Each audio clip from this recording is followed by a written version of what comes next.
And just like that, we are back with another episode of the Soundcheck podcast. This is episode 30, believe it or not. Thanks for hanging out for 30 episodes with us if you have. And if you're new here, that'd be weird. Unless you came for Dylan Owen, I guess that's not weird. My name is Dylan Reese. I'm half of the co-hosts. Adam is still on vacation. I don't know what the hell that guy's doing. He's just having the time of his life while I'm over here in Los Angeles working hard for all of us. What the fuck? Anyways, well, we got a special guest, one of my really good friends. His name is Dylan Owen. Dylan, how are we feeling, brother? What's going on? Thanks for having me, man. Of course. You are in my studio and I'm in my kitchen. Yeah, so we're like 15 feet away from each other. Love a remote podcast in the same house. I've just yet to figure out a way to efficiently record with like two mics without having a bunch of work in post-production. So Yeah. that's kind of good for us. No one really cares how we get this done, but we're here. We're about to have a great conversation. How are you feeling? I mean, it's been a little bit since we've hung out. We are good friends, but I've just been on the road a ton, and I know you've been Yeah. super busy as well with your own stuff. But how are things going? Yeah, man. It's been a while since we've caught up. Things have been good. I feel like I've had time. I've had a lot of open days lately where I can focus on, getting ready for this tour I have coming up, making new music, playing guitar more, just kind of like reining in my whole music operation. So that it's been good. It's been a good like past few months. I've definitely felt very busy. And yeah, we're just living life here in LA. Busy is good. Um, yeah, for people that maybe don't know you, um, you are an independent artist and have been at this for a very long time, just like myself. Um, when did you first record a song? What year was it? When I Just to first give people recorded some this, time. yeah, probably 2006. Yeah, Um, so but 20 years ago.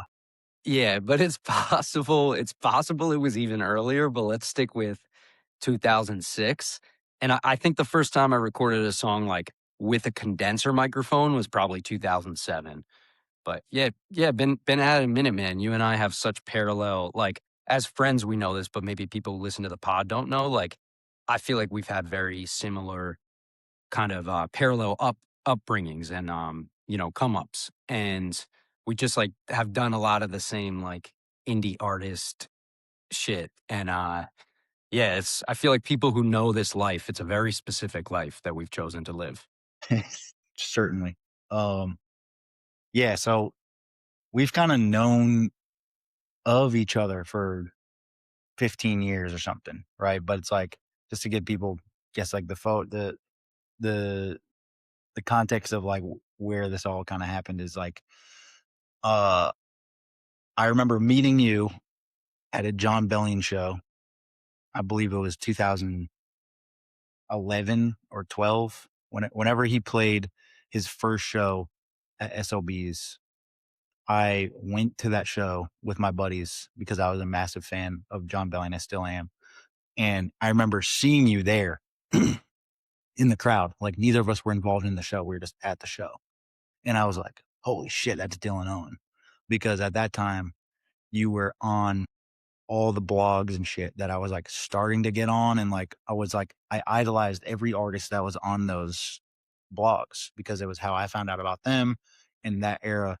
It was so pivotal. That's how like people discovered music, especially on that like indie, like hip hop wave. The College of Musics, the Good Musics All Days, all those, right? So I went up to you and I was like, yo, Dylan Owen. And I remember you were like hyped. You were like, somebody fucking knows me? Like, that's crazy. Yeah, Because like I was probably so. so we chatted for a couple minutes, moved on with my life. We never really talked much, but was kind of like always just like following you from afar, paying attention. And then fast forward to 2023, maybe, I started Mhm. managing Abstract, was helping him catch up on some pub registrations and just like get all his business in order. I was going through these old collabs, whatever, saw your name pop up. emailed you along with everybody else that I was sending split sheets to and just getting things organized. You hit me back right away, super professional. You're like, "Yo, no way, dude. How's it going? Like, I know your name from over the years. We chatted." So that was cool. And then we booked a tour for you and Abstract. Actually, two of them. The Traveling Light Tour, which I have a tattoo of a light bulb on my leg now. Hmm. Um, and we got to like really hang out. And that was a few years ago. And that was when we like really fucking locked in and became homies because Yeah. of, I think, what you were just saying is like, you would start talking about something and I'd be like, dude, I fucking know that guy. I went on tour with him, or, oh, this happened to you. Yeah, I had the same experience. Or, I would say, hey, have you ever done this? What do you think about this? We were just immediately speaking the same language. I remember Hmm. on our first long drive, I just felt like we were homies like right away because we were like I'll always remember living that very drive. parallel lives, but like just not talking to each other. And now we're Yeah. here. So it's good stuff. It's Um, crazy, man. It's crazy. Yeah, that drive, that was from LA to Denver for the people listening, and that was a long drive, and this was Dylan Reese's and my first time meeting in person. We had, like, talked on the phone and FaceTimed a bunch, but, yeah, it was our first time meeting in person. We just, like, dove in and talked about talked about everything, all these, like, kinda crazy indie artist stories. yeah, it's a good time. So you start recording music in 2006, 2007. I don't know if that was like on a consistent level or what, but you put out your first album, like official Dylan Owen project in what year? I think it was 2007, maybe 2008. 2008 was the A Living Inverse EP. Yeah, 2008. And that's like a little, a funny EP. You could even hear, I had braces back then, and you can even hear like in the recordings, like I just sound so young. And I think my voice hadn't even like fully dropped at that point. But yeah, so I was doing that EP, and that was my first time recording over like beats that somebody made. And shout out Got to it. Devin Arney, who's a mentor of mine, and he made those beats, and he recorded me into Pro Tools back then, and all that was like totally just magical and kind of mythical for me. And yeah, so that was 2008, and that was when I was a sophomore in high school is when I put out that project. Damn, yeah. So you were at it like really young. Yeah, yeah, I was at it young, and before that, I actually was at it as well. It's just not on the internet anymore, but I was in a group called Pros and Converse, and it was me rapping and then my buddy James Wellington playing acoustic guitar. He's a jazz guitarist and classical, but he was playing mostly like jazz stuff on guitar and almost borderline like freestyling, and then I would rap over it, but when I say I would rap, it was like a 7-minute song, like, just, like, kind of really Yeah. sprawling, not very No structure. structured, Just like, and we would yeah. literally just roll up to, like, cafes and coffee shops. We would play open mics, locally, so that was all when I was a freshman in high school, is when I was doing a lot of that, and also I would also rap then at, my older brother's, like, some of his concerts because he was in hardcore and punk bands. He played guitar, and Shout out I'm Joe sure, Owen. yeah, shout out Joe Owen, the legend. I'm sure we'll get into that, but that was a big thing that kinda inspired me to get into music. I didn't have, like, a musical family or anything, like, we didn't have instruments around, but yeah, Joe played guitar. I thought it was dope, and I would go to his shows, and sometimes I would rap during the sound check, or I would end up, like, battling somebody outside if there was, like, one other kid who rapped there or whatever, because it was, like, a hardcore, um, punk kinda scene. So, yeah, all that was, like, early high school days. Okay. So I've been to your hometown. You are from the absolute middle of nowhere. Um, similar to me, but I would say even more so absolute the fucking woods. Like you're from the boonies, which is so sick. And it kind of like adds up knowing who you are too, just because you're so like introspective. And I can tell you in some ways we're like just kind of like a lone wolf and like a deep thinker because it's just the way you approach things and you just kind of always like thought for yourself, which I appreciate about you. Thanks, But man. I want to know when did anyone like give a shit about what you were doing? Like, was it right away, when you were 15, like local people were like, yo, you're making music. This is dope. Or like, did no one care for a while? Talk me through like kind of like how you saw it, Yeah. So it's other the scene, there's a huge, like, kind of important distinction here, and I bet I'm curious if you'll relate to this, but, like, I wanted to write songs and make songs where I, like, talk about my emotions or whatever, have cool wordplay, that kinda thing. And just the fact that people were like, "Okay, you're rapping, like, you need a rap battle or you need to like Lil Wayne was really big and 50 Cent during these years. And it was kind of like locally, I feel like there were a few years of like trying to get people past just the idea that I'm rapping and all they wanted to see was battling. Like I remember for years I felt like just like, okay, nobody cares about my songs, like, especially with that first EP and stuff. Nobody cares about my songs, and they definitely don't care about my, like, jazzy poetry at cafes and stuff, but they do care if I'm rap battling or if I do a song that's, like, more of an upbeat, like, almost clubbish song, and I feature, like, some other, local rappers from the area or something. So, there was a guy named A Game who I played basketball with who was like my homie and we would just rap together and him and I would make those songs together and they were the fun ones at the show. So people were kind of only into that stuff and yeah, maybe that's like why I have a thick skin cuz like you need one as an independent artist, but yeah, kind of like had like years and years of just feeling nobody cared about my music. So that was I was just like, all right, this is what it is. I think that's a helpful mindset. Um, because I come across so many younger artists now, and we're just gonna sound like fucking old heads on this whole podcast, but it is what it is. Where they start putting shit out. It's probably decent quality at least because of just how many resources there are right now to make music, and you can make a pretty good sounding song pretty easily and pretty cheap, even just by yourself. Uh, and right away they have a bunch of support from their friends because people are just excited, and then like they do their first show or like first out of town show, or put out a piece of content that reaches beyond their local area, and there's people like criticizing what they're doing because they're thinking about it at face value. They're not just receiving it as like, this is my friend, John, who makes songs, like, and they're just like, they crumble and they just don't know how to fucking handle it because they've just never had to deal with any negativity. And, obviously you want positive feedback. You want people to support you, but dude, I just remember those early days. Like, I definitely had support early on. Don't get me wrong, but it was again because like people were my friends. It's not because like my shit was dope and I was impressing anybody. It was just like I was one of like the three people that anyone knew that had songs on the internet, and Right. it was cool. But like there was other people that were like, "Yo, fuck this dude. This shit sucks. Like, what are you doing with your life?" And yeah, I think that really has helped me just be resilient and like kind of not give a fuck what anyone thinks, because it's kind of just what it had to be. Like it was either you were gonna fold and like listen to the negativity and the feedback, or you were just gonna like keep doing what you're doing and see your vision through, which obviously both of us have done.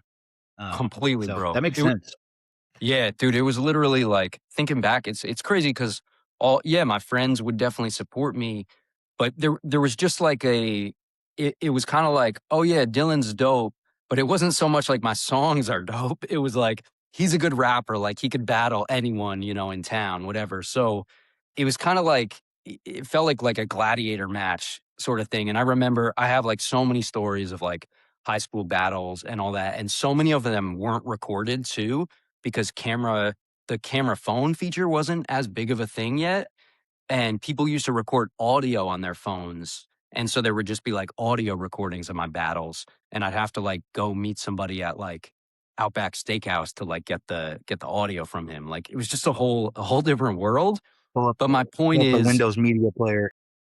yeah, yeah, for real. And yeah, my point is just that it was kind of like, okay, you want to rap. why don't you prove yourself for like 5 or 6 years, and then yeah, and then, like, maybe they'd care about my music, and there was just a leap between, like, the stuff I wanna make and what popular hip hop was at the time, and no one in my town really was into underground hip hop, so I kinda, like, brought it to my town, I like to think. Yeah. So what were like tell me some of the artists and like some of the influences, not even necessarily influences, but like the shit that you were into that you felt no one else knew about.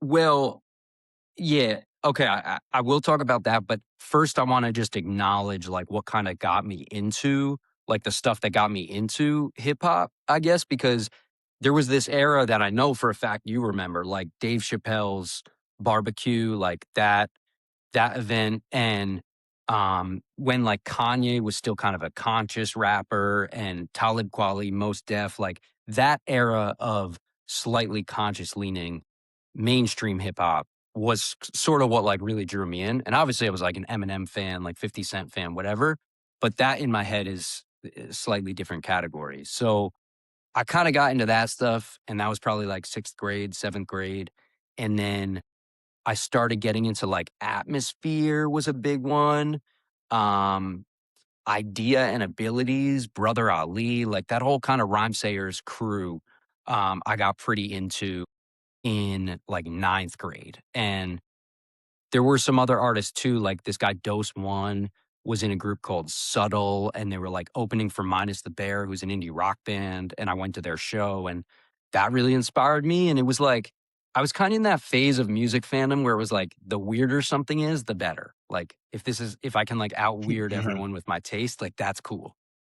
So yeah, that kind of stuff. I totally relate to the Chappelle stuff. Like that's how I heard about it's literally how I heard about Wu Tang was because of a Chappelle skit. And he's like, Wu Tang, motherfucker. I'm like, what the fuck is that? And then I like, find about it, go on LimeWire. I'm just like, oh my God, I just missed like a whole thing. Like that was a little before we were born, like when we were like 3, you know what I mean? So I went Yeah. back into the because of Chappelle. So that makes a lot of sense to me also. Yep. Yep. And it was like the DVD Um, era too. So I feel like I had a DVD of that or something. yeah, I'm sure. Yeah. Um, so yeah, and I've definitely said this to you before, but thinking about you rap battling is like so funny to me just because you are like the nicest person that I know. And you're just so like thoughtful and like, you don't want any smoke with anybody. You're just a nice guy trying to make art. And I can just picture you being like 14 and like just a little skinny kid, like, yo, fuck. Like, because Yeah, that dude, was I just was part of going like what you had to so do. hard. Yeah, and it seriously felt like So life good. or death too, and it was kind of like people would be like, "Oh, I'm whatever, threatening they're gonna like jump me or whatever." Like there was like the physical threat, so it did kind of feel like life or death to me. And I'm a small Yeah. guy, so like I'm sure I could have gotten my ass beat, but that's why I was like I had to really come with it, and to me, that was like just say like the craziest shit possible. Like just like the most scathing, Yeah. like most shocking thing. Yeah. Yeah. No, dude, and you're like a rapper. Like when I see you live, I get reminded, I'm like, yo, this dude can fucking rap his ass off. Me, Thank me you, and bro. Adam always talk about that. So it's like That's the it highest makes sense. compliment, man. It makes sense that you come from that world because like when you're battling, you're thinking about all these details and there's probably going to be like multi-syllabic rhymes and you're thinking about, even if it's a freestyle, you're thinking about like, what can I say that's going to like trigger this or like make the crowd go, holy shit, like that, Yep. that's like what it is. So it makes sense. But when you hear your music today, it's just funny because like your songs a lot of times are about like finding the meaning of life or like, it's like some deep, like positive for the most part message about like, you're trying to make people think and you're spilling your thoughts. Um, you're not like trying to diss anybody in your songs, so it's just Yeah. funny. But Yeah. Well, that is really funny. um And I feel like I should probably like, yeah, reflect more on that or something. But That is funny, man. I don't know when it kind of I guess, like, if it was up to only me and there was, like, no other, humans interacting with the music, I probably woulda just been, kinda sounding this way for forever, and that's what I'm always I feel like when I make Yeah, music, I'm sure you too, like, I'm always trying to arrive at, like, the final destination of my sound, and it's like I think it's gonna be a lifelong thing, you know? that's the most fun part to me. Um, Finding new ways to, like, sound like myself, if that makes sense. Yes. Like, Such a good way to trying to say it. find the next part of, like, who I am and what makes sense in, like, the overall picture.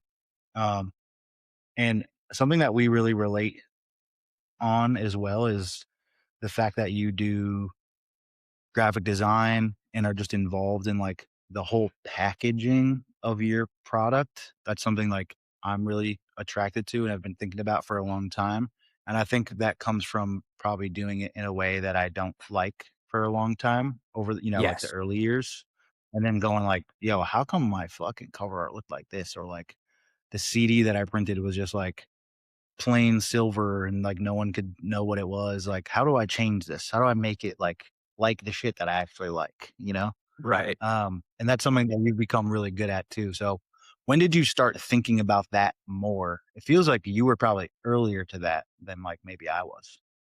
Thanks, man. So it is very interesting. I will say, like, maybe I was early to that thought process, but it's taken me years to feel like I like, am presenting like kind of decent enough, releases. And so early on, my so growing up, my grandpa, my mom's dad, had a print shop, and that had like been in our family for a long time.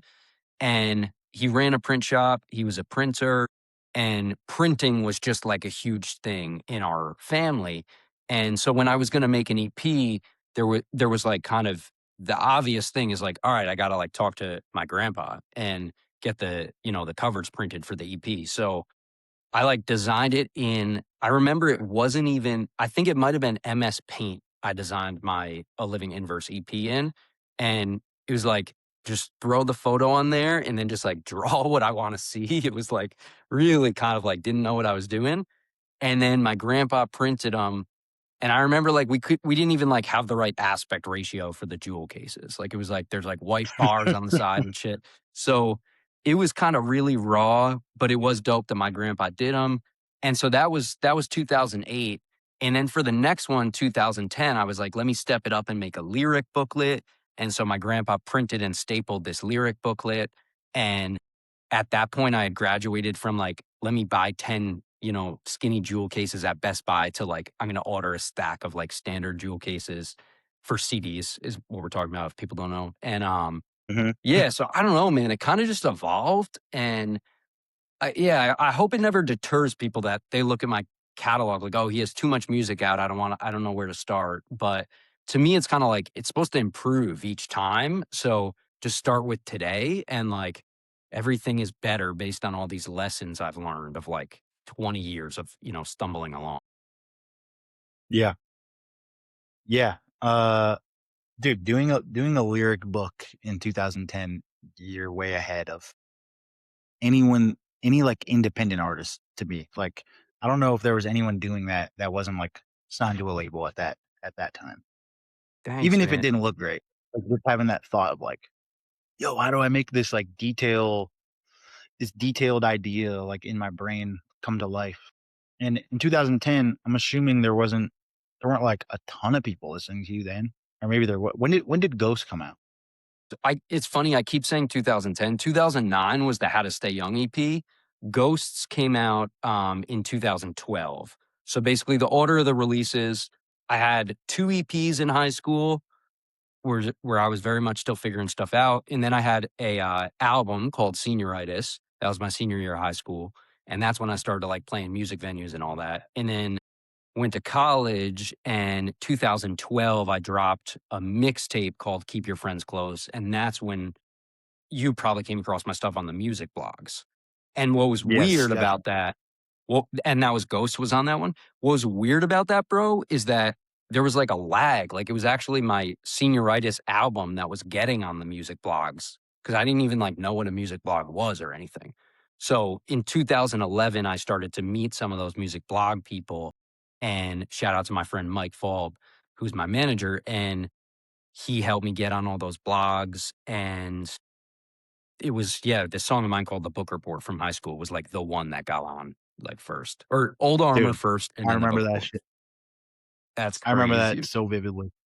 That's Yeah, so it's trippy, crazy. man. I because I think I'm 1 year behind you in school, I think.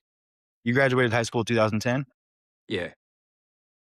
Yeah. So, yeah, I remember I think it was my freshman year of college, and I heard the book report, and I was just like, "Who the fuck is this guy? Like, how do I get on this blog?" Like, you know what I mean? Like, uh, dude, that era was just such a crazy thing because there was still, like there were, like, gatekeepers in some way, you know, like, that wasn't the only way to do it, obviously, but if you got on those blogs, it was, like, immediate, like, tens of thousands of ears on what you're doing, Dude, it was which is insane. insane. Yeah. Yeah. I it's and that's so trippy, man, that you were I remember I'll never forget the story of you saying you were getting your hair cut in your dorm or something, and you were, like, bumping the book report or something like that. Yeah. I was the one cutting hair in my dorm. Oh, you were cutting the hair, that's what it was. Yeah. Yeah, and the shit, Um, I'm going through whatever dat piff or, like, whatever blog I was just looking at, and, like, it comes on, I'm like, "Alright, save this for later, I'm gonna listen to that again, whatever." Um, yeah, dude, it's a crazy, like, full circle. This is how life works, but it also it makes sense, though, because think about so many people from that era that just, like, stopped for whatever reason. Maybe they had a family or, they blew up and got signed and then it didn't work out, so they got discouraged and they quit or whatever. Life happens. This is a long time ago. But we're still going and we're still, like, learning things, like, day by day and putting one foot in front of each other, so it's pretty obvious that we're gonna cross paths at some point and, like, that is a ultimately good probably point. become friends. Yeah, I like to think that, like, especially, we both live in LA now, and I moved out here to do this, and without knowing it, to meet, you and people like you that are, like, just doing the same kinda thing I'm doing. Because in New York, I felt like I was surrounded by people who are, like, working regular jobs, and it made me feel very behind in life, and out here, it's like, no, like, a lot of people are artists and entertainers and entrepreneurs, and yeah, it's just cool. It's like kinda life and time, I guess, brought our paths together. For sure. So, when I said earlier that you grew up in the middle of nowhere, I think I did not say it was in New York, but it's about 2 hours north of, like, the city, right? Um, and then you ended up moving to New York City proper. When did that happen? Was that after college or fill me in on That that timeline? that was it was during college. It was basically, 2013 is when that Okay. went down. Yeah, and, um, yeah, and lived there then and, for a few years until I graduated and then moved back home after graduation, then back to the city, then back home, then back to the city, then to LA. When you first moved to New York City, because I'm sure you would go there, at least somewhat often before you moved there. Um, did you have any level of culture shock, and did you have any positive or negatives that stood out to you being in a new environment?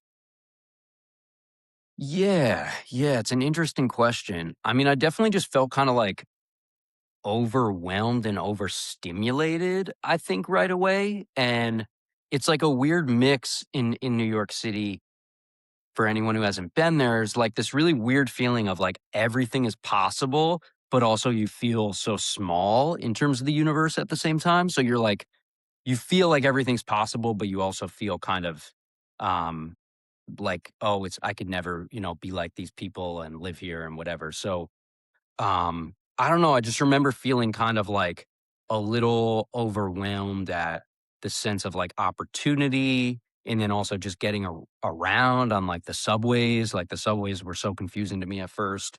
And we did go a little bit growing up, but like we weren't city people or anything. Like it was like a special event to go to the city. I would go to see, a show or something. And yeah, so I felt like it was a lot. And also I was all of a sudden around so many music people who were so sick at music. And it was like, oh, they don't just like know how to record into a computer. They know how to like make a professional sounding record. And so I kind of felt like just behind with all that.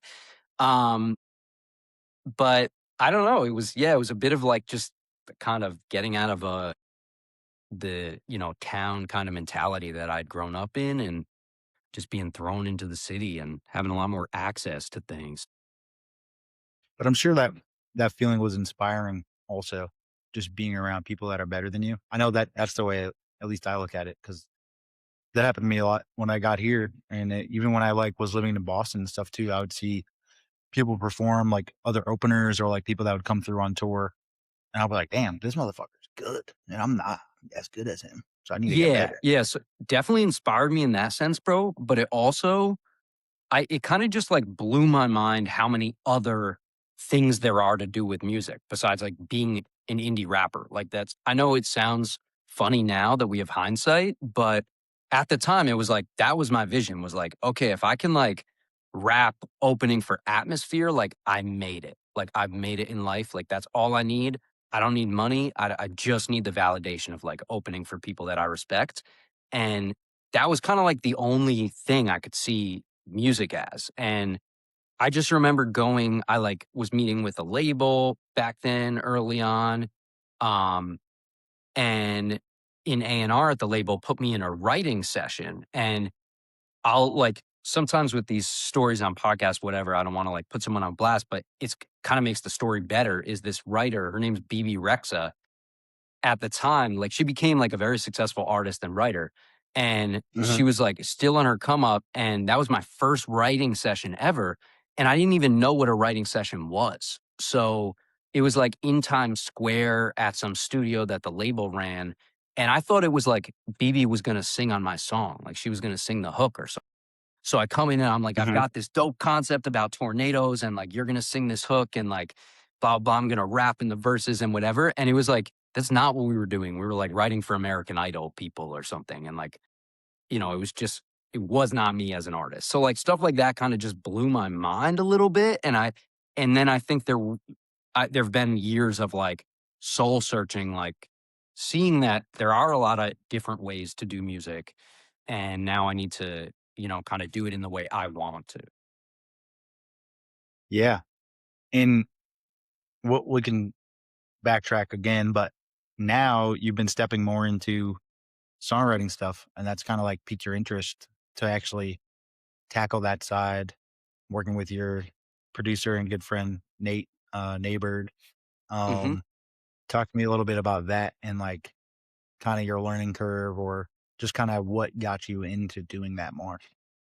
Definitely. And I want to, for anyone who's listening, I want to do more of this. So like definitely like hoping to get involved with more people's music. But yeah, I mean, lyrics have always been the thing for me, and I've always loved like Bob Dylan and like lyricists and Leonard Cohen, stuff like that. And so to me, it was always like I knew I could write lyrics for other people, but I don't think people really would think of me because there's not much melody in my songs, besides like the hooks.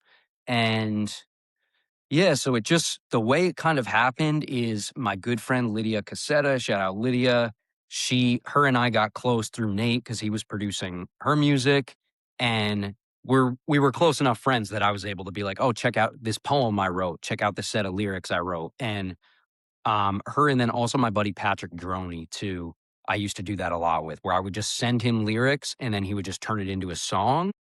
And I guess it was like they trusted me enough to know that I'm not insane and they can turn that into a song, and that's pretty Yeah. different, I think, than how most, like, quote, unquote, "professional" songs get made, where it's very, like, by the book in a session, whatever, so that's kinda how I started, and then, um, the last few years, I've just tried to, like, say yes to anything that comes up. If somebody invites me to not only do a session, but just do anything, I just try to, like, really kill it and just hope that, yeah, it'll kinda come back around, you know? Yeah, and for people that don't know or maybe other artists that are listening that would wanna try their hand at that or maybe have never even thought about it before, um, putting out your own music as an independent artist. there's obviously a ton of hurdles that comes with that and a ton of obstacles. Like it can be expensive. You've got to really take the reins and like wear multiple hats if you want to do it successfully or have other people that are doing those things, right? But you have a certain level of control of the outcome, at least in terms of the execution of the product and when and why and how it comes out, right? The results, it's a whole nother thing. But seeing something from start to finish and like, here's the thing I made. That's what I love about being an independent artist. And that's the thing I'm chasing on a daily basis is to like get to the final product, release it. It's no longer mine. I made art. That's the job, right? Mhm. When you're writing for other artists, you just have so little control on the follow through. Like you can contribute the idea. Um, Me personally, that's why like I've never really been interested in doing it, but I totally get why other people would. Talk to me a little bit about kind of the balance of those 2 things in your head. Like, does that even cross your mind? Are you just happy to like show up and contribute and you don't really care what happens? Because you do both things and it's kind of like a different part of the brain, It's at least my definitely brain. different. Yeah, no, that's a really good point, and I will say, bro, like, I like it with when I enjoy it, it's because it's, like, with somebody who I'm really close with, and we, like, kind of have a rapport already. So, like, if you for Mhm. example, if you and I collaborated on a Dylan Reese song, I think it'd be fire because it's like I could really we can talk about your music, we can kinda, like, really be articulate with what you need me to contribute. And in some sessions where it's just like, yo, pull up. And then like I just pull up and they're like, we're kind of like freestyling random lyrics. Like I do not thrive in that kind of songwriting session. I do well, I think, when it's like I have the space and the time to think, and when somebody is really like trusting of me with their art and letting me in. So it's I don't always love it. It's kind of it can be really brutal at times, but um yeah, I'm trying to I guess give a chance for maybe my songs to have some life outside of like just my voice, you know? Totally. And I love that. You don't have a like a publishing deal or like any sort of commitments as a songwriter, right? You're just kind of like getting No, pulled into zero. things as they come. Yeah, totally. So Just friends. that's kind of nice because you can kind of maybe you're not doing this too much, but you can kind of say no to stuff if you're like, yeah, I don't really think this project is for me, or like, I don't really want to do that type of session today. You can just still not do Right. it. Right. Right, right. Cause And I have I think friends who I'm are songwriters who have deals and they're like owed a certain amount of songs, like weekly or monthly or whatever it is. So it's like they don't really have the room to like say no to opportunities because they're being paid almost like a salary in a sense to like show up to work. But then they're like, yeah, I did a session today with these 2 girls and they were young and they had no idea what they wanted to talk about and they just have no identity and they have 1 song out and like what we made probably won't ever come out because like they got signed because they were on TikTok and no one actually listens to what they're doing. Like, I was just like, dude, I would hate to spend my day working on that, you know? It is so frustrating. Yeah. So there Yeah. I can't speak to like the publishing deal life, like when you're like in it as a full-time job.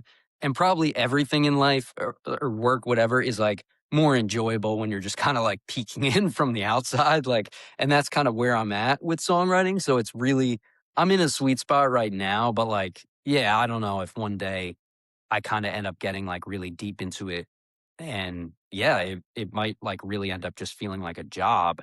But that's the whole like weird hidden side of the music business that I think is hard even to find on the internet, even when you like really dig. It's like you need to like listen to us talk and like kind of extrapolate from this. But it's like there are so many people having sessions every day who are in fancy studios in LA with like some of the best producers in the world. And they just like don't know what they want to make. And they're just kinda sitting there and, like, drinking a LaCroix, and then they order, like, delivery from Air One, and then after the session's done, they, like, maybe re or at you know, in the session, they record, like, a scratch vocal of a verse and a chorus, And then they send it to some manager, and the manager's like, "Nah, I don't like it. Let's go a different direction." And then, like, that was just a wasted day, basically, for everyone. And somebody And paid for that. yeah, someone somewhere paid for that, or at the very least, everyone paid with their time. And yeah, so Yeah. that sucks, and it's really frustrating when I end up in those because I'm just like, I know I have so much I could contribute if it just, we had a better dynamic. And also, I'll say this too, because I don't want it to sound like I'm just negatively talking about the songwriting world, because there's many sides to all these stories, right? There's plenty of angles you can come from. I've got Mhm. friends that work on that space and have been grinding at that for years. And now they're, in their mid 30s or older, and they've got 10 to 15 smash hits under their belts, and they're fucking rich. So it's like, it can pay off, but you're probably going to have to go through like a ton of weird ass situations and like shitty songs that just never see the light of day. And like, to me, I'd rather just like make my own song, decide myself if I'm going to put this out or not. Most of the time I will put it out. And even if it goes up and just gets 20,000 streams and then people forget about it, I still made my art. It's going to reach the people that it reached. And I'll just do that like 500 times and then just float into the distance somewhere. You know what I mean? Definitely. Yeah, there's all different, like, kind of pockets of the songwriting world and different ways people approach it. And yeah, for some people it's like just a job and they'll kind of do anything to get the paycheck. And that there's no knocking that at all. It's like I'm lucky that I have like my artist thing going on too. And yeah, so Yeah. I don't A cool know. I don't know balance. where that's gonna take me. I've just kind of naturally like been open-minded to it in LA so far, but yeah, I don't know. We'll have to like check in like a few years from now and see if it's see where it ends up. We'll have you on episode 330. Perfect. We'll check in on you. Um, Nice. what year did you open for Mac Miller? I opened for Mac in 2011. So sick. Um, Yeah, yeah, that was a fun one. tell me about how that came about and just about your experience and like what it was like. Oh man, there's so much backstory here. It's a whole rabbit hole, but and maybe this is the place for it. But there was a guy who I knew through my manager, Mike Falb, a guy that we knew who ran this media sharing website called Hulkshare. And Yeah, I remember Oakshire. yeah, and Hulkshare is what I used to use to like distribute my mixtapes. Like there was like the dat piff of it all, but I wouldn't even be surprised if like somebody else like uploaded me to DatPiff or something. Like I used to just host my own link on Hulkshare, or I think there was maybe MediaFire or MediaShare was a different one. And I would just host my own link and I could track the downloads on there, whatever. And so that's how I used to like Lime Link. promote my music. What's up? You ever use Lime Links? I don't know line links. That was another one. I used to use Oakshire and Lime Links before I got on to DatPiff. But anyways, continue. Long story short, the Hulkshare guy was an investor in this Mac Miller concert, and he was the one like selling tickets or something like that. Long story short, we talked to him, and then it got like sent to whoever Mac's booking agent was at the time, and they approved me to open. And it was this other rapper, Tayyib Ali, also played. Um, Yeah. and yeah, it was a crazy show, and I'll always remember it, obviously for many reasons. Rest in peace, Mac Miller. But for it also was the first show of mine that I ever had somebody I didn't know rapping my lyrics in the audience. And that just like That blew was my sick. mind. Yeah. So that was I was like, whoa, this is like I don't know. It was like somebody like slipped them the cheat sheet before the show or something. Yeah. And where was that? It was in New York. No, this was at Ithaca State Theater in Ithaca, New York. Yeah. Okay. Yep. Upstate. Cool. I remember you telling me that story, and I just figured that'd be something that people would appreciate and want to know about if they didn't know you, or maybe if they knew you and didn't know that about you. Cause like, um, that's just a cool piece of lore, like Mac, obviously he passed away way before he was supposed to. And not a lot of people got to share the stage with him, especially because he was on a rocket ship. Like he just went up quickly and then was kind of doing his own thing.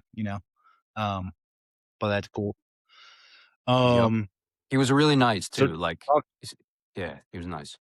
yeah, I believe it. I met him briefly when he played the festival Boston Calling. He was a headliner there. It's like it's outside thing they do every year, and I was there like floating around trying to pass out my mixtapes and like be that guy. I knew one of the people that were opening the show, so I was like backstage. I met him very, very briefly, but yeah, he just seemed like a all around great dude. Yeah. Um, talk to me about 2026, or even like maybe last year too. Like, seems like you've been more consistent with releases and more on this like I just got to flood the streets, put out a lot of content, because I think you are in some ways like an artist. Like you think about projects, you think about the presentation, you think about the overall aesthetic and what your message is, which is all important stuff. And I think something you should do kind of on a macro level. But I think some of those artists sometimes aren't very consistent with the way they're putting out music and the way they're delivering it, because they're in the background thinking about the big picture. I feel like you've done a better job the last few years, and maybe you agree or disagree, but of just like staying on it. So like, yeah, talk to me about that. Okay, so when people hear, "Oh, I've been dropping music for 20 years," like the big caveat there is that there would be like 4 or 5 years between each project for a while.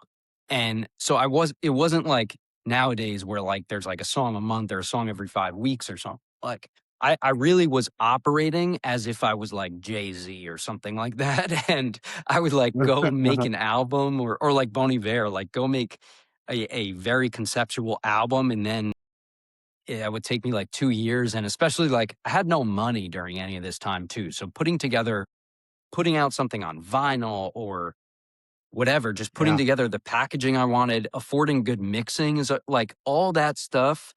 Like that was like all I could afford to do was to put out something like every couple years. So that was my approach from basically 2008 to like 3 years ago. And then that's when I met you, and that's something I respect so much about you, your mentality, and also the artist that you work with, and Abstract, just kind of watching him as a peer over the years, because we've always been like internet homies, is that you guys just show up consistently and you drop music and you do present it really nicely. It's not even like there's a compromise there.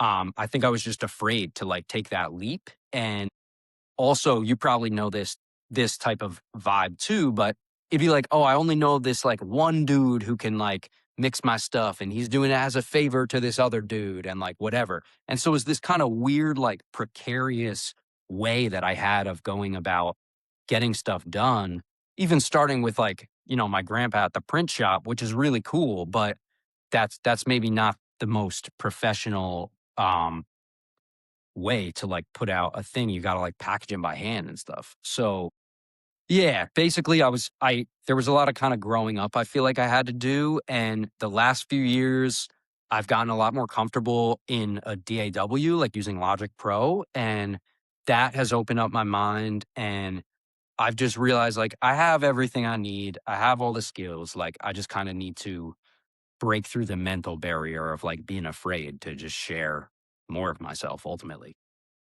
Yeah. So you were always going to a studio, someone else was recording, someone else was mixing, and you were kind of like relying on other people's time and also relying on you saving enough money to like hire professionals to do your things, which is like, Exactly. it's a good mentality to have. And I think there's like probably that balance there too, but it's like, what I've realized is the more you can put into your own hands, the more efficient you can be. And I try not to be like a control freak about it too, because I think I have some of that in me where I'm like, I'll just fucking do it because I know it's gonna get done the way I want to do it. But then I end up spreading myself super thin or like not doing as good of a job as someone else if I was patient or whatever, you know. Um, but I think there's a balance there of like picking your spots. And you still have Nate producing and you have somebody else mixing, right? Or Nate's Yeah, mixing my as boy well. Jeremy. Yeah, Jeremy's Yeah. mixing. So yeah, you still have like a team of people working on stuff, but you are in the house making your demos, drafting out your artwork, putting the plan together. Like you're like more so taking the lead on most things instead of waiting on people. Is that correct? Definitely. That is definitely correct. And I mean, like Naybird is, a lot of the reason why this stuff sounds good. So I'm like, huge shout out to him. Shout out to Jeremy for bringing it with the mixing, and Hector, who's mastered so much of this stuff, and Skinny Atlas, who's produced a lot of stuff in this new era too, and produced all the old stuff. And yeah, so there is that change where, like, if let's say it's an acoustic guitar based song, like I probably recorded that guitar in my bedroom or something, like just in a mic, and then, Right. laid it out, because that's become a little more of my part of my writing process. So that is a change, I think, in terms of creating, because I used to just like source beats from people. It'd be like, oh, like let me just try to search and find a beat I like. And now it's much more like, let me write a chord progression that I like. And then Right. I can Right. like figure out You just could some figure it drums out. or something. Yeah, so I kind of like, I'm always building the skeleton, sometimes like even co-producing or whatever. But yeah, it's kind of like different every time. But I will say the last few years I have started to drop a lot more music, and I've been doing a series of mixtapes that are the DO mixtapes, my initials, and they're all DO phrases like do good, do better, etc. And I'm wrapping up the fourth one in July, like right before this tour that me and JZAC are going on. Yeah. Um, and you've also expanded a bit more in terms of collaborating more often. Um, I was able to connect a couple dots and put some things together. And I feel like those songs have turned out really well and have been pretty helpful. So it's cool to see that too, because I think you are able to paint with a different brush sometimes when you collaborate. Not just you, but anybody, you know? Completely. Bro, you've opened my mind to that so much, because you've always been putting out really good collaborative records that like you've done remotely. I mean, tell me if I'm wrong, but mostly been like done over the computer. And yeah, I come from this like old school mentality of like, oh, I need to be able to get this person into the recording studio, and like we're gonna need to do this and that. And it's like, no, like most people nowadays can like They have record their at own. their house. Yeah. Yeah. Yeah. I mean, you're sitting in mine right now. There's nothing fancy about it, Right. you know? Just Yeah, and so that has opened up my mind a lot, because I've gotten to working with Watsky and Saul and on that song Evergreen Nights. Like that's like just a dream come true to me. Like I'm a huge fan of them, so that was really dope. yeah, it's fire. Um, Speaking of collaboration, you've got something to I don't know if this is the official announcement, but This is the there's official a announcement. song coming out. There's a song coming out um in a couple weeks from the time this comes out with Dig It. Chitty Bang, Chitty Bang, and JZac. It's gonna be a fucking banger. I haven't heard JZAC's verse. But I'm very stoked that He he killed it. He was killed it, trying to man. jump on it. I'm sure he Yeah. did. I mean, he's He a just really dope I rapper. he's just a pro. Like you just kind of know when someone has it. Um, Yeah. yeah, he killed it. Chitty Bang came with some great bars. And it's pretty full circle, because the song is about life being full circle. It's called Palindrome. And the chorus is, I say the line of the chorus and then I say it backwards. So like you could read it forwards and backwards like a palindrome. And Mhm. it is actually a full circle thing, because I opened for Chitty Bang back in like right around the time of that Mac Miller show. Maybe it was like 2012 or something like that, maybe 2011. And it was a great show and whatever. And like I met him back then. Highly doubt he remembers Chitty of the group. And yeah, it's just Mhm. cool. Now, we reconnected and put this record together. And yeah, it is Fire. very full circle. Yeah. and it's perfect timing with the tour. Want to tell people where you're going to be this summer? Yes. So starting in July, I think July 11th is the first show. We're gonna hit Seattle, Portland, Salt Lake City, Denver, and Phoenix. So a little West Coast And, run. and it's you and JZAC co-headlining. Um, Opening set by my homie Beeman. I'll be there tour managing and bossing everybody around and selling merch and fucking looking good. Yeah. Yeah. It's gonna be, I could already tell it's just gonna be a legendary run, like just some hilarious times in the van, as I I always like to say.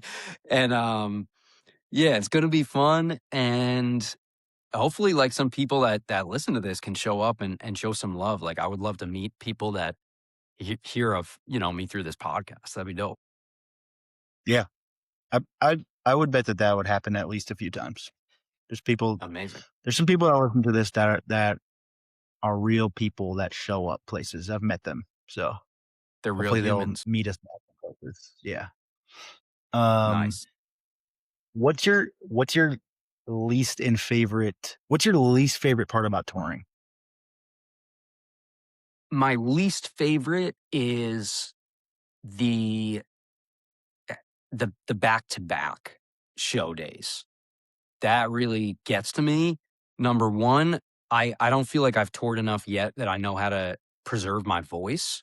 So I just like rap my ass off the first night and I'll sound great. And then the next night I like have a hoarse voice. So that is the back to back thing. And also just exhaustion. Like, I mean, you can testify to this, bro, that like there are times on tour I'll be like sleeping after sound check for an hour before I get on stage. Like I think that was the case in Iowa City. I was like sleeping in the van, like it's hot and I'm like sweating and I don't know, it's just a kind of that's probably not like the best version of me that I'm going to be on stage, but that's also like life. Like it's not you can't control all the factors. You got to just show up. So there's something beautiful about it and obviously we all push through, but I would say that the fact that the show can't be like 100% ideal is maybe the part I like the least. Yeah, like if you just planned one show in your hometown and announced it 3 months ahead of time and had all this time to rehearse and like everything's gonna look perfect, you're gonna be like have your perfect outfit on, you're gonna be well rested. Uh, that doesn't exist on tour. It's just like you show up. And it's not like you get what you get because it's still thought out. It's not like you're just going up there and making shit up. But No, no, yeah. yeah, we, we might have had a flat tire that day. You might be on 3 hours of sleep. You might be a little sick. You might need a haircut. You might have not washed the shirt that you wanted to wear in a week. You're just gonna have to pull up and do it. You know? Completely, man. And you have way more like tour war stories than I do. But like one I remember specifically is our van breaking down in Indianapolis on the abstract tour. And we had to get to Pittsburgh or Philly? Pittsburgh. We had to get to Uh, Pittsburgh. we had to get to Pittsburgh that day. And it was like our van was broken down at like 10 a.m. and we had sound check out like 2 in Pittsburgh. And it was just that kind of thing is like crazy. Like we're literally arriving and walking in and the show is starting. And it's like we're as indie artists, we have to do it this way because we have to save expenses as much as possible. We have to save costs. And that's just the reality of it. But to me, it's like it must be such a luxury for like whoever, Jay-Z or whatever, to be like touring in a van and like you get the sound check at 1 p.m. and then you just chill for the day, like whatever. Like I can't even really imagine doing it that way. Because all I know is kind of the scrappiness, but it's good to start scrappy because it can kind of only get better. Dude, I'm not gonna lie. The way Jay-Z tours is probably super pussy, and I'm not about it. Yeah. I want to be sweating in the van and show up and not shower and give everyone a hug. That's what I want. Yeah. So you like it. You like the Fucking chaos. love it more than anything, bro. Because Yeah. even like I don't want bad things to happen, but like even when the van broke down in Indianapolis, guess what? We figured it out. Dude, remember us And going to the car rental places and, like, that was crazy. yeah, yeah. I mean, you just gotta like think critically and figure it out. I feel like it makes you a little bit more sharper and it makes you appreciate when things do go well and you're just able to have so much fun when it is going well. It like Right. maximizes the feeling to me, you know? Yeah, yeah, it's like a serious, like, delayed gratification because you have to work so hard to just, like, physically be on the stage at night. Yeah, I'm still waiting on it basically, is my point. Yeah, yeah. When things start coming easily, I'm gonna fucking love it. Yeah. Um, what's like your favorite part about it? Favorite part, 100% is meeting fans of the music. And Yeah. just like not not only meeting people who are fans, but like they're usually very interesting people. They'll share a story with me that I never would have known otherwise. Maybe it's someone who I've talked to online a lot, and then I can put a face to the name or face to the username. And then something that's really cool that happens is people will show up and be like, dude, I'm a huge fan. I follow all your stuff. And like they wouldn't have even said anything online. And that's my favorite thing because I feel like it just shows that, like, there's more to the world than our, like, social media profiles and all that, and it's like, touring just reminds you that, like, there's a real world out there, like, this digital world is its own thing, but that's not everything, and that's not how people, like, interact with music in their day-to-day lives, so, I don't know, yeah, it's really kinda, like, life affirming in that way. I feel like you've got a lot more of that, of people like not really being on social media, but showing up to shows than like maybe some younger artists. And I think that's just because it's like the nature of your music. Like someone that wants to like party and like, look cool online when they're like 24, they're probably not going to be like a Dylan Owen fan, you know? But like the Yeah, people that listen to you are like, maybe they're like into hiking or like journaling. They're just like adults that maybe have kids. They're like people that are like really contributing members of society that are not really concerned with like posting on Instagram every day, which to me are like way cooler people. um and they probably like aren't in your comments every day like, please come to Chicago, please, like, but when you go to Chicago, they're just gonna pull up and maybe buy you a beer and say what up and just be like vibe out and buy a shirt and dap you up and then leave. And like that's awesome, you know? it is awesome. It's such a good reminder, and yeah, I love that, like, generally the people who like my music are, like, people I get along with, and, like, I find them cool. Same, dude. I feel very blessed with that. Because I've I've been on tour and it's like sometimes there's like certain fan bases that are just like, who are these people and how did they find out about this thing? And like there's just like weird energy in the room, you know? Um, Mhm. but I've toured with you as an artist. We did like a co-headline Yep. maybe a year and a half ago or something at this point. And I've also toured with you as a tour manager. So like I've gotten to meet a lot of your fans in different parts of the country. And I feel like for the most part, they're all just like really cool, like normal humans, just like adults, like just Definitely, good and people, you know? same with yours, bro, and same with Abstracts too, like, they're all Yeah. just, like, really, really nice people. Yeah. Um, awesome, man. I don't know if there's anything else you wanted to touch base on, something I missed. I try to make it not so like interview like, just want to like shoot the shit, No, but we're just vibing. also, Yeah. The give only you a thing I chance would to kind of say tell. Yeah. yeah, is, that yeah, if people like whatever, you recognize my name maybe from Dylan posting about me or Adam or something, but you've never checked out the music, like I'd love for you to give it a chance. It's definitely not everyone's cup of tea, but hopefully it's for, one or two people out there that listen to this. And yeah, just hit me up. I'm very accessible online. I love to, hear from people and like build the community. So Yeah. If you guys are listening to this and don't know Dylan stuff, definitely tap in. He's a great overall human being. and just a very thoughtful and important artist, I think. So Thank you, man. definitely go listen. Um, but yeah, thanks for jumping on, man. It was great to talk. Of course. What do you want to eat for lunch? Because we're about to go have lunch. Dude, I would love some like rice and chicken. I would even do like rice, chicken, and beans, like some Latin food or something. Just so you guys know, that's what Dylan Owen wanted for lunch today. There you go. Great episode. Great episode. All right, we'll be back next week. Thank you again, brother. Thanks for having me, I love man. you. Keep going, and Love we'll you talk too, soon. man. All right, Peace. peace, folks.